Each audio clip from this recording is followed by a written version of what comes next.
नमस्कार, मैं हूं आपके साथ वर्षा। हमारे खास चुनावी कार्यक्रम में आपका स्वागत है। चुनावी चौपाल लेकर आज हम आए हैं।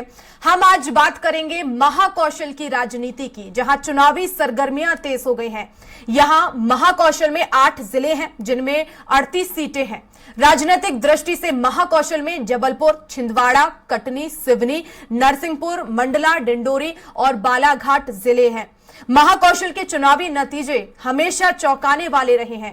कहते हैं कि महाकौशल में जिसने चुनावी बाजी मार ली वही सत्ता का सिकंदर होता है, और अगर सिंधिया का विद्रोह नहीं हुआ होता तो पिछला चुनाव इसका उदाहरण था। इस विद्रोह के बाद भी महाकौशल की तस्वीर में कोई खास बदलाव नहीं आया। सत्ता के नए सिकंदर को चुनने की ओर जा रहे प्रदेश में आज भी महाकौशल की कुल 38 सीटों में से 24 पर कांग्रेस का कब्जा है। बात करें सीटों की तो महाकौशल में अब तक कांग्रेस ने सभी सीटों पर उम्मीदवारों के नामों का ऐलान कर दिया है, तो वहीं बीजेपी ने भी सभी प्रत्याशियों के नाम घोषित किए हैं। आज बात करेंगे महाकौशल की सियासत, समीकरण और मुद्दों की। तो चलिए शुरू करते हैं चुनावी चौपाल।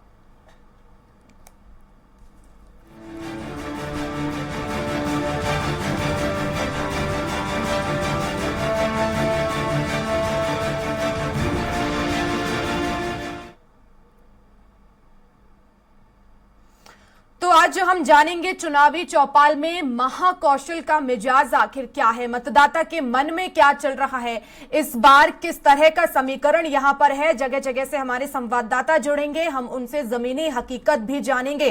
धरातल पर आखिर क्या माहौल है, बीजेपी यहां पर भारी पड़ रही है कांग्रेस पर या कांग्रेस इस बार बाजी मारेगी, ये हम जानेंगे हमारे संवाददाताओं से। लेकिन मुख्य तौर पर आपको बता दें, महाकौशल क्षेत्र ऐसा क्षेत्र है जहां से सत्ता की चाबी मिलती है। आदिवासी वोट बैंक यहां पर एक बड़ा फैक्टर है। 38 सीटें हैं, 8 जिले हैं, तो इन सभी सीटों पर खासतौर पर बीजेपी और कांग्रेस दोनों का फोकस है। 2018 के चुनाव में आदिवासी यहां पर बीजेपी से नाराज हुए और यही वजह रही कि वो सत्ता से दूर हो गई बीजेपी। लेकिन इस बार बीजेपी की तरफ से भी तमाम जो है वो वादे किए गए हैं, और एक सबसे बड़ा मास्टर स्ट्रोक यहां पर पैसा एक्ट है। तो अब ऐसे में देखना होगा ये जो आदिवासियों को लेकर बड़ा दांव चला है, क्या ये सत्ता तक पहुंचाने में मददगार होगा। और यहां से एक बड़ा चेहरा भी है, प्रहलाद सिंह पटेल यहां से पहली बार विधानसभा चुनाव लड़ रहे हैं नरसिंहपुर सीट से। अब देखना होगा, ये मुकाबला बहुत दिलचस्प है। कांग्रेस और बीजेपी दोनों के लिए ये जो रीजन है काफी ज्यादा महत्वपूर्ण हो जाता है। तो वहीं कांग्रेस से अगर हम बात करें तो छिंदवाड़ा यहाँ की वीवीआईपी सीट है, यहां से पूर्व मुख्यमंत्री कमलनाथ चुनकर आते हैं, और ऐसे में कांग्रेस से एक बड़ा चेहरा कमलनाथ है, जिनके दम पर महाकौशल में कांग्रेस बाजी मार सकती है। अब देखना होगा, क्योंकि दोनों ही पार्टियों में इस वक्त टक्कर है। महाकौशल में विजयी कौन होगा ये 3 दिसंबर के नतीजे बताएंगे। लेकिन अभी चुनाव जिस तरह से पार्टियों में काम कर रही हैं और पार्टियां जिस तरह से प्रत्याशियों को उतारा है, तमाम मंथन किया है, प्रहलाद सिंह पटेल यहां से पहली बार चुनाव लड़ेंगे विधानसभा का। देखना होगा, मुकाबला दिलचस्प है। और इस खबर पर हमारे साथ ज्यादा जानकारी के लिए जबलपुर से अरविंद दुबे जी लाइव जुड़ गए हैं। अरविंद जी, महाकौशल का मुकाबला काफी दिलचस्प होगा, दोनों ही पार्टियों ने पूरी तरह से अपने समीकरण बिठाए हैं। फिलहाल किसका पलड़ा भारी होता हुआ नजर आ रहा है जबलपुर में?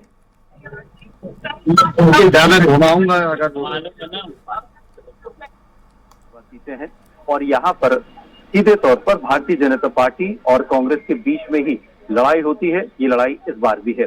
हाँ, कुछ सीटों पर जरूर ये कहा जा सकता है कि गोंडवाना गणतंत्र पार्टी और बसपा का जो समझौता हुआ है, उस गठबंधन के तहत जो उम्मीदवार खड़े हैं वे वोट काटने का जरूर काम करेंगे, लेकिन बहुत ज्यादा प्रभावित इन 8 विधानसभा सीटों पर नहीं कर पाएंगे। तो यहाँ पर सीधी टक्कर कांग्रेस और बीजेपी के प्रत्याशियों के बीच में ही है, और इन प्रत्याशियों के बीच में जो जनता से सीधा जिसका जुड़ाव होगा वही बाजी मारकर लेकर जाएगा। क्योंकि अमूमन यदि हम देखें तो सभी कहीं ना कहीं अपने अपने क्षेत्र में प्रभाव रखते हैं, अपने अपनी किसी तरह की विशेषज्ञता उनके हाथ में है। इस वजह से ये माना जा सकता है कि यहाँ पर इस वक्त बीजेपी और जो कांग्रेस है उसके प्रत्याशी अपनी खास दमखम के साथ मैदान में है, और इनकी मदद के लिए कांग्रेस के वरिष्ठ नेता भी लगातार महाकौशल क्षेत्र का दौरा करते आए हैं। कुछ दिन पहले प्रियंका गांधी आई थी और इसके बाद लगातार अमित शाह भी आए, नरेंद्र मोदी जी भी आए और अब फिर जो अब चुनावी दौर शुरू होगा जिसमें सबसे पहले अमित शाह का दौरा जो इस क्षेत्र में होने वाला है, जो अभी तय होने वाला है 27 से 28 अक्टूबर के आसपास। तो ये कहा जा सकता है कि जो बैकिंग है संगठन की दोनों पार्टियों के, उनके वरिष्ठ नेता भी इस मैदान में कूद रहे हैं। वजह बिल्कुल साफ है, जैसा कि अभी आपने बताया, बिल्कुल ठीक कहा, 38 विधानसभा सीट इस महाकौशल क्षेत्र में आती है। 2018 के चुनाव में महज 12 सीट पर बीजेपी को सफलता मिल पाई थी, बाकी सीटों पर बीजेपी की स्थिति काफी बुरी थी। रीजन सिर्फ एक था, आदिवासी लगातार बीजेपी से, पार्टी से नहीं, बीजेपी के नेताओं से दूर जाते रहे हैं। ये आदिवासी नेताओं ने आदिवासियों के लिए कुछ नहीं किया, ये शिकायत लगातार आदिवासी करते आए। बीजेपी ने 2.5 साल पहले इस बात को सुधारने की कोशिश की। इसका एक और जो बीजेपी के आदिवासी नेता थे, उन्हें कहीं ना कहीं मुख्य कैंपेन से समेट कर किनारे करने का पूरा भरपूर प्रयास किया। बागडोर दे दी गई प्रहलाद सिंह पटेल के हाथ में। अब प्रहलाद पटेल लगातार महाकौशल क्षेत्र के इन आदिवासी सीटों का दौरा कर रहे हैं, जबकि वे खुद नरसिंहपुर की विधानसभा सीट से प्रत्याशी हैं। आप गणित को समझने की कोशिश करिए कि आदिवासी नेताओं को बीजेपी ने किनारे किया। इसमें फग्गन सिंह कुलस्ते सबसे बड़े आदिवासी नेता के तौर पर जाने जाते हैं क्षेत्र के, लेकिन उन्हें अभी तक किसी दूसरे क्षेत्र में जाकर कैंपेन करने की सलाह, मशवरा या आदेश भाजपा के राष्ट्रीय संगठन ने नहीं दिया है। जाहिर सी बात है कि आदिवासी लोगों की जो नाराजगी आदिवासी नेताओं के प्रति है, उसको कम करने के लिए गैर आदिवासी नेताओं को क्षेत्र में प्रचार प्रसार के लिए भेजा जा रहा है और आदिवासी मान मनोबल जो है वो लगातार चल रही अरविंद जी, है। तो पैसा देखिए, अब यहाँ पर एक बीजेपी के लिए बड़ा मास्टर स्ट्रोक साबित होगा। आपका प्रश्न मैं सुन नहीं पाया। पैसा एक्ट जिस तरह से बीजेपी ने पास किया, ये क्या एक बड़ा मास्टर स्ट्रोक महाकौशल के लिए जो है फायदेमंद होगा? क्योंकि आदिवासी काफी नाराज 2018 में रहे, सत्ता से दूर बीजेपी हुई इसी वजह से। नहीं, देखिए, ये जो मांग है ये तो कांग्रेस शासन काल के समय से चली आ रही थी कि PESA एक्ट दिया जाए, यानी कि पंचायतों को वो सारे अधिकार दे दिए जाएं जो आमतौर पर नगरीय निकायों के हाथों में होते हैं, और साथ में राजस्व का भी, उनका राजस्व कलेक्शन का भी अधिकार उनको दे दिया जाए। तो पैसा एक्ट की मांग बहुत पुरानी है और दोनों के शासनकाल के समय पर रही। कांग्रेस का शासनकाल था तब भी आदिवासी मांग रहे थे, बीजेपी के शासनकाल में भी इतनी लड़ाई के बाद मिला, लेकिन ये पैसा एक्ट जो है आधा अधूरा है। इसके संबंध में कभी और चर्चा करेंगे, लेकिन पैसा एक्ट कोई बहुत ज्यादा डिसिसिव ग्राउंड लेकर आएगा ऐसा अभी समझ में नहीं आ रहा है, क्योंकि आदिवासियों का साफ कहना है कि जब तक राजस्व का कलेक्शन उनके पंचायत के अधिकार क्षेत्र के तहत पूरी तरह से नहीं दिया जाता, तब तक पैसा एक्ट पूरी तरह से लागू वे नहीं मानेंगे। सब बीजेपी मान ले, कांग्रेस मान ले, लेकिन वे नहीं मानेंगे। तो पैसा एक्ट कोई बहुत बड़ा रोल नहीं है। सबसे बड़ा रोल ये है कि जो पुराने आदिवासी बीजेपी के नेता हैं, चेहरा बदलने की लगातार डिमांड रही है और कुछ क्षेत्रों पर पार्टी ने चेहरे बदले हैं, कांग्रेस ने भी बदले हैं, बीजेपी ने भी बदले हैं, लेकिन फायदा कितना मिलेगा वो तभी समझ में आएगा कि जो प्रत्याशी जितना इन आदिवासियों से सीधे तौर पर जुड़ा होगा, ग्राउंड लेवल पर अभी तक जिसने काम किया होगा, उसे ही फायदा मिलेगा और उसकी पार्टी को फायदा मिलेगा। वरना ये कुल मिलाकर ये पूरे महाकौशल का इक्वेशन है और प्रहलाद सिंह पटेल को ये बागडोर दी गई है बीजेपी की तरफ से। कांग्रेस की तरफ से कमलनाथ खुद इस बात का नेतृत्व कर रहे हैं, क्योंकि वे खुद क्षेत्र से आते हैं, वो अपना नेतृत्व संभाल कर यहाँ पर काम कर रहे हैं। जगह जगह सॉकेट पर उन्होंने कांग्रेस के नेताओं को तैनात करके रखा हुआ है और वहां से वो नेता उतरकर जमीनी संगठन को मजबूत कर रहे हैं, आदिवासियों से सीधा कांटेक्ट कर रहे हैं। प्रियंका गांधी आ चुकी हैं। अरविंद जी, मैं आपको यहाँ पर रोकना चाहूंगी। एक बड़ी खबर इस वक्त मिल रही है ग्वालियर से, ये बड़ी खबर सामने आ रही है। आपको बता दें कि बड़ी खबर ग्वालियर से, पूर्व मंत्री रुस्तम सिंह ने बीजेपी से इस्तीफा दिया है। ये बड़ी खबर इस वक्त की। टिकट वितरण से नाराज थे रुस्तम सिंह और रुस्तम सिंह के बेटे राकेश रुस्तम पहले ही बीजेपी छोड़ चुके हैं। बीएसपी ने राकेश को मुरैना सामान्य से टिकट दिया है। राकेश सिंह के लिए टिकट मांग रहे थे रुस्तम सिंह। तो बड़ी खबर इस वक्त की आपको ग्वालियर से बता रहे हैं। पूर्व मंत्री रुस्तम सिंह ने भारतीय जनता पार्टी की प्राथमिक सदस्यता से इस्तीफा दिया है। राकेश सिंह का बीजेपी से मांग लगातार रही है।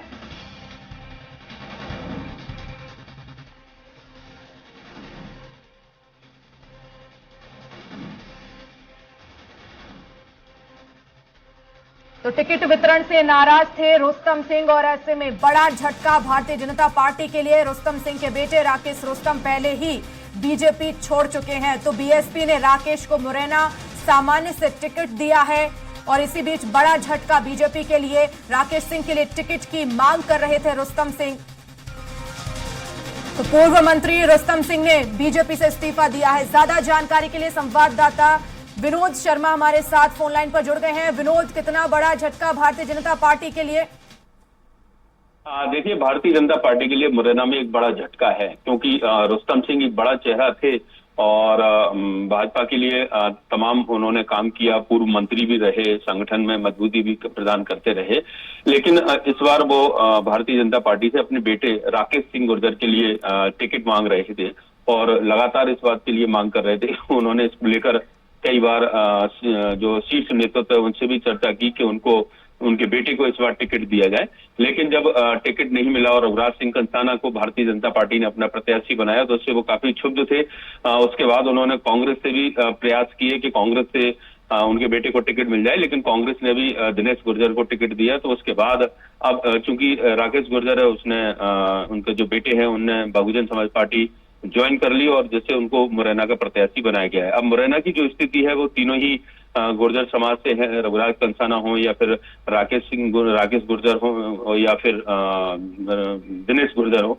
तो अब वहां का जो मुकाबला है वो बड़ा बेहद त्रिकोणीय मुकाबला हो जाएगा। साथ ही रुस्तम सिंह गुर्जर ने भी अपना आज इस्तीफा सौंप दिया है। उन्होंने सारे पदों से जो भी भारतीय जनता पार्टी के उनके दायित्व थे, सभी दायित्वों से आज उन्होंने अपना इस्तीफा सौंप दिया है और माना जा रहा है कि वो भी बहुजन समाज पार्टी ज्वाइन करेंगे।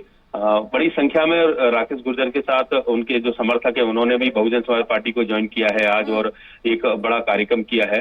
तो इससे पूरी तरह से अगर हम बात करें तो भाजपा को बड़ा नुकसान हो सकता है, क्योंकि अधिकतर वही बीएसपी के लिए कितना फायदेमंद हो सकता है? देखिए, भारतीय बीएसपी के लिए तो हमेशा से ही ये स्थिति रही है कि जहां भी कोई विद्रोही या जहां कोई विरोध के स्वर होते हैं वहां बीएसपी अपना उनको प्रत्याशी बना लेती है। बीएसपी का निश्चित तौर पर वोट बढ़ेगा, क्योंकि रुस्तम सिंह गुर्जर का उनके समुदाय में, उनके समाज में बड़ा वर्चस्व है। पुराने भारतीय जनता पार्टी के कार्यकर्ता भी उनके संपर्क में है और ये भी बताया जा रहा था कि जैसे ही रघुराज कंसाना का टिकट हुआ तो कई भारतीय जनता पार्टी के जो कार्यकर्ता हैं उन्होंने भी इस बात को लेकर नाराजगी जाहिर करी, क्योंकि रुस्तम सिंह और उनके बेटे को लेकर जो उनके समाज है या फिर जो कार्यकर्ता है भारतीय जनता पार्टी के, उनमें काफी उनका वर्चस्व है, प्रबुद्ध है उसमें। और यही कारण है कि रुस्तम सिंह गुर्जर के भाजपा छोड़े जाने के बाद अब जहां बहुजन समाज पार्टी तो मजबूत होगी, लेकिन भाजपा को काफी नुकसान का सामना करना पड़ेगा और इसमें फायदा कहीं ना कहीं कांग्रेस को जरूर मिलेगा, क्योंकि जिस तरीके से जब बिखराव होता है किसी पार्टी में तो उसका फायदा दूसरी बड़ी पार्टी को मिलता है। और ये माना जा रहा है कि इससे कांग्रेस की जो राह है वो काफी आसान हो जाएगी और भारतीय जनता पार्टी की जो राह है उसको मुश्किल का सामना करना पड़ेगा। दूसरी तरफ हम देख रहे हैं कि टिकट वितरण के बाद से लगातार दोनों ही पार्टियों में नाराजगी जो है वो समर्थक जता रहे हैं। तो क्या इसमें रुस्तम सिंह ने पहले बीजेपी के वरिष्ठ नेताओं से बातचीत करने की कोशिश की? हाँ बिल्कुल, देखिए जो हमारे पास जानकारी है, रुस्तम सिंह ने इसको लेकर नरेंद्र सिंह तोमर हो, वीडी शर्मा हो या फिर ज्योतिरादित्य सिंधिया, उन्होंने सभी से बात की थी और उन्होंने अपने बेटे के लिए टिकट मांगा, लेकिन पार्टी उनके बेटे को टिकट देने के लिए तैयार नहीं थी। रुस्तम सिंह को एक बार टिकट दे सकती थी, लेकिन रुस्तम सिंह का ये कहना था कि वो अपने बेटे के लिए टिकट मांग रहे हैं और वो अपने समय रहते बेटे को एस्टेब्लिश करना चाहते थे राजनीति में, लेकिन पार्टी इस पर सहमत नहीं हुई। और अकेले रुस्तम सिंह का मामला नहीं है, ग्वालियर की, चंबल की अगर हम पूरी बात करें तो एक तरफ भिंड में जहां संजीव सिंह कुशवाहा भी अभी विरोध स्वर जताए हुए हैं, नरेंद्र सिंह कुशवाहा को वहां टिकट मिला है भारतीय जनता पार्टी से, तो माना जाता है कि वो भी बीएसपी ज्वाइन कर सकते हैं, क्योंकि 2018 में संजीव सिंह कुशवाहा ने बहुजन समाज पार्टी के बैनर तले ही चुनाव जीता था, उसके बाद कांग्रेस को सपोर्ट दिया था और फिर बीजेपी में ज्वाइन कर लिया था। वहीं ग्वालियर में भी मुन्नालाल गोयल है जो कि सिंधिया समर्थक हैं, उनको टिकट काटा गया, तो वो भी कहीं ना कहीं बहुजन समाज पार्टी और आम आदमी पार्टी के संपर्क में, माना जा रहा है कि दोनों पार्टी में से वो भी कहीं से टिकट ले सकते हैं। तो ये स्थिति भारतीय जनता पार्टी में ज्यादा देखने को मिल रही है कांग्रेस के मुकाबले, क्योंकि भारतीय जनता पार्टी में लोग काफी विरोध के स्वर नजर आ रहे हैं। हमें अनु मिश्रा के भी विरोध के स्वर नजर आ रहे हैं, हालांकि वो खुलकर नहीं बोल रहे, लेकिन अपने कार्यकर्ताओं के जरिए लगातार वो आंदोलन करवा रहे हैं, दबाव डलवा रहे हैं पार्टी पे। तो ये स्थिति भारतीय जनता पार्टी की बनी है और अगर ये स्थिति बनी रही तो जो पार्टी को 2018 जैसा कहीं सामना ना करना पड़े कि जहां अपनी ही अंतर्कलह की वजह से, अपने लोगों के जाने की वजह से उसको बड़ी हार का सामना करना पड़ सकता है, कि जिस तरह से 34 सीटें हैं उनको जीत के दावा 30 सीटों में भारतीय जनता पार्टी कर रही थी, लेकिन इस तरह से अगर विरोध होगा समाज का, संगठन का, तो उसमें परेशानी खड़ी हो सकती है आने वाले चुनाव में, और इसका खामियाजा भारतीय जनता पार्टी को कांग्रेस के मुकाबले ज्यादा उठाना विनोद, पड़ेगा। और दूसरी तरफ बीजेपी लगातार डैमेज कंट्रोल करने की कोशिश कर रही है और ऐसे में अब मुरैना के समीकरण पूरी तरह से बदलेंगे,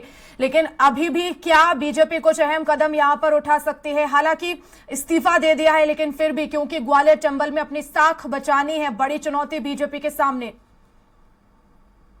नहीं है कि बीजेपी अपना टिकट में कोई फेरबदल करेगी, क्योंकि रघुराज कंसाना को जब उन्होंने टिकट दिया तो सोच समझ के दिया होगा, और उनको ये भी पता होगा कि आने वाले समय में पार्टी से बगावत कर सकते हैं रुस्तम सिंह, और ये सोच समझ के उन्होंने टिकट दिया। वही कुछ ग्वालियर में भी हुआ है कि माया सिंह को जब टिकट दिया और मुन्नालाल गोयल पूरी तरीके से तैयारी अपनी कर रहे थे, और उसके बाद यहाँ तमाम उत्पात हुआ, लोगों पे मामले दर्ज हुए, सिंधिया के महल को घेरा गया, काफी 5 से 6 घंटे तक ड्रामा चलता रहा, ज्योतिराज सिंधिया की गाड़ी के सामने कार्यकर्ता लेटे रहे, लेकिन कुछ भी उसमें परिवर्तन की सुबुहाट नजर नहीं आ रही है। वहीं भिंड में भी ये स्थिति है कि वहां संजीव सिंह कुशवाहा के समर्थक प्रदेश अध्यक्ष बीडी शर्मा से लेकर तमाम नरेंद्र सिंह तोमर हों या फिर ज्योतिराज सिंधिया, मुख्यमंत्री शिवराज सिंह चौहान, इनके पुतले जला रहे हैं, काफी प्रदर्शन कर रहे हैं, और वही कुछ मुरैना में भी हुआ है।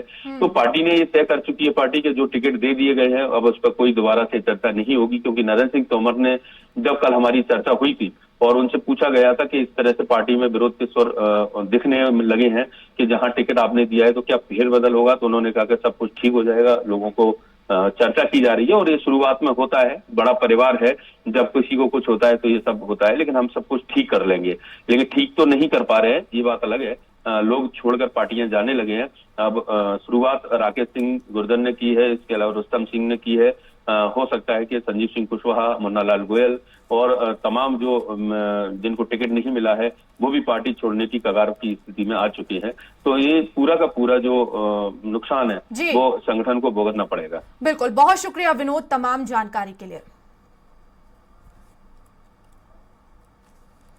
और बात कर रहे थे चुनावी चौपाल की, जहां महाकौशल का जो सियासी गणित है वो हम आपको समझाने की कोशिश कर रहे थे। हमारे संवाददाता जबलपुर से अरविंद दुबे लगातार बने हुए हैं, छिंदवाड़ा से हमारे साथ सुदेश नागवंशी जुड़ गए हैं। चलिए छिंदवाड़ा का हम समीकरण समझ लेते हैं।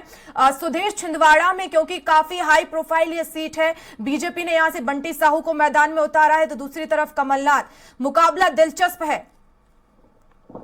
जी बिल्कुल, बताना चाहूंगा वर्षा, छिंदवाड़ा का जिला है जो कमलनाथ का गढ़ माना जाता है। यहाँ पर मोदी की आधी जो है छिंदवाड़ा में आकर रुक जाती है, क्योंकि पिछले विधानसभा की बात करें तो छिंदवाड़ा 7 सीट कांग्रेस की आई थी और नगर निगम में भी कांग्रेस का कब्जा, जिला पंचायत में कांग्रेस का कब्जा रहा है। तो इसलिए कमलनाथ जी का एक गढ़ माना जाता है, क्योंकि 7 सीट और अभी फिर पुणे विधानसभा चुनाव के प्रत्याशी रिपीट किए हैं, और कमलनाथ खुद छिंदवाड़ा से विधायक का चुनाव लड़ रहे हैं और भाजपा से विवेक बंटी साहू को प्रत्याशी बनाया है, जो कि उपचुनाव हुआ था जिसमें 25,000 वोट से कमलनाथ जी विजयी हुए थे, जिसमें अभी विधानसभा चुनाव को लेकर काफी टक्कर का मुकाबला रहेगा, क्योंकि भाजपा के कई दिग्गज लोग कमलनाथ को घेरने के लिए छिंदवाड़ा पहुंच रहे हैं।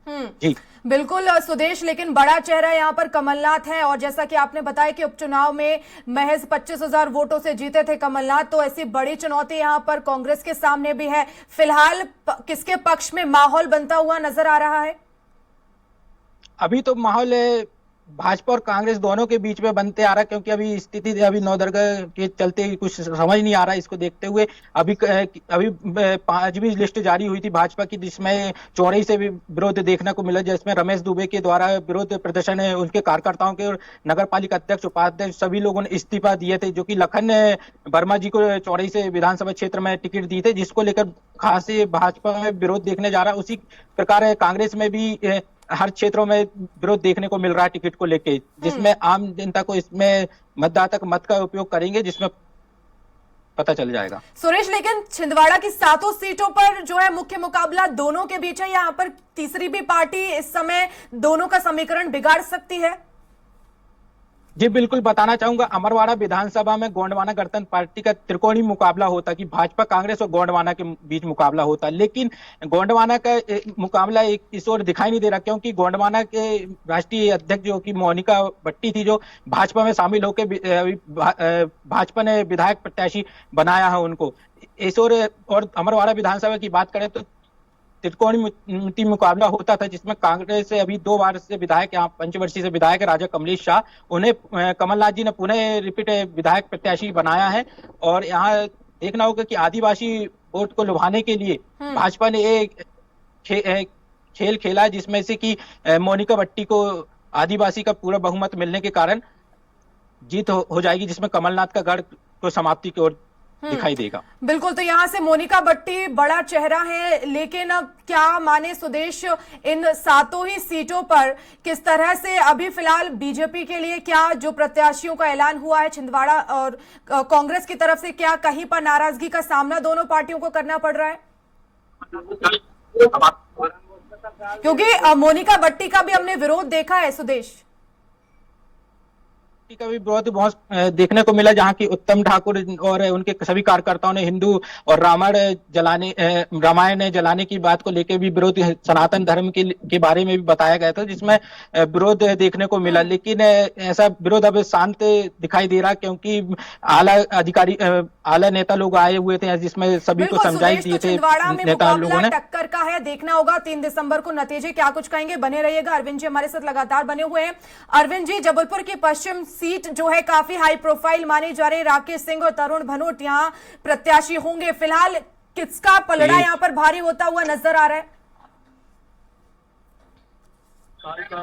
यहाँ पर तरुण भनोट विधायक रहे हैं और वित्त मंत्री भी रहे हैं, तो यहाँ पर उनका जो खुद का वर्चस्व है, जो प्रभाव है, वो काफी ज्यादा है। लेकिन राकेश सिंह जी लगातार सांसद रहे हैं 3 बार के, और उनका यहाँ पर भी पश्चिम क्षेत्र में भी उनका खुद का व्यक्तिगत रूप से भी बहुत ज्यादा प्रभाव रहा है और आम लोगों से उनका भी जुड़ाव है।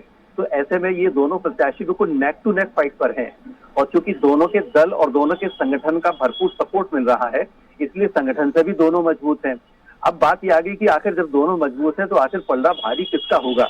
तो पलड़ा उसी का भारी होगा जो बचे हुए इन दिनों में 17 नवंबर के पहले तक, जब तक कैंपेनिंग है, तब तक जो जनता से सीधे अपना जुड़ाव स्थापित कर लेगा, संवाद स्थापित अपना कर लेगा, उसी प्रत्याशी को ज्यादा फायदा मिलेगा और पार्टी को मिलेगा, और जो जनता है उसके ही प्रभाव क्षेत्र में ज्यादा आएगी। तो सीधी सी बात है कि जब नेक टू नेक फाइट होती है, जहां पैसे की बात, कैंपेनिंग की बात, तमाम बातें किनारे हो जाती हैं, और दोनों प्रत्याशियों की जो इमेज है वो भी साफ छवि वाले दोनों नेता हैं, किसी की छवि में कहीं दाग नहीं है। तो ऐसे में यहाँ पर जनता के सामने यही बात आ रही है कि जो उनसे सीधा जुड़ाव करेगा उसके पक्ष में ही वोट जाएगा।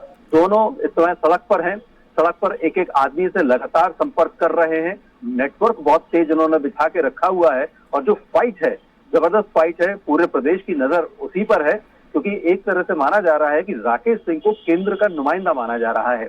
तो ये ऐसा लग रहा है कि ये जो फाइट है, ये केंद्र वर्सेस स्थानीय नेता के तौर पर जरूर देखी जा रही है। तो बहुत हाई प्रोफाइल मामला है, और निश्चित रूप से जनता से जुड़ेंगे जो नेता, उसको ही फायदा यहाँ पर मिलता हुआ दिख रहा है, क्योंकि सभी तरफ से सारे नंबर यदि दोनों नेताओं में से दिया जाए तो दोनों नेताओं के पास 10-10 नंबर कंप्लीट हैं, कहीं पर भी कोई भी माइनस नहीं है। बिल्कुल, तो मुकाबला यहाँ 50-50 का है, देखना होगा किस तरह के नतीजे यहाँ होंगे। बहुत शुक्रिया अरविंद जी जुड़ने के लिए, और सुदेश आपका भी बहुत शुक्रिया। तो चुनावी चौपाल में बात महाकौशल की, और 38 सीटें हैं। अब देखना होगा, पिछले चुनाव में बीजेपी को यहां से निराशा हाथ लगी, कांग्रेस यहां बढ़त पर थी, लेकिन इसके पीछे की वजह आदिवासियों की नाराजगी थी। अब देखना होगा, बीजेपी ने बड़ा मास्टर स्ट्रोक यहां पर खेला है। प्रहलाद सिंह पटेल यहां से बड़ा चेहरा है, राकेश सिंह भी बड़ा चेहरा है, दूसरी तरफ कांग्रेस से जो है वो कमलनाथ एक बड़ा चेहरा है। मुकाबला काफी दिलचस्प होगा, नतीजे बताएंगे कि आखिर महाकौशल की जो चाबी है वो किसने हासिल की है। फिलहाल चुनावी चौपाल में इतना ही। नमस्कार।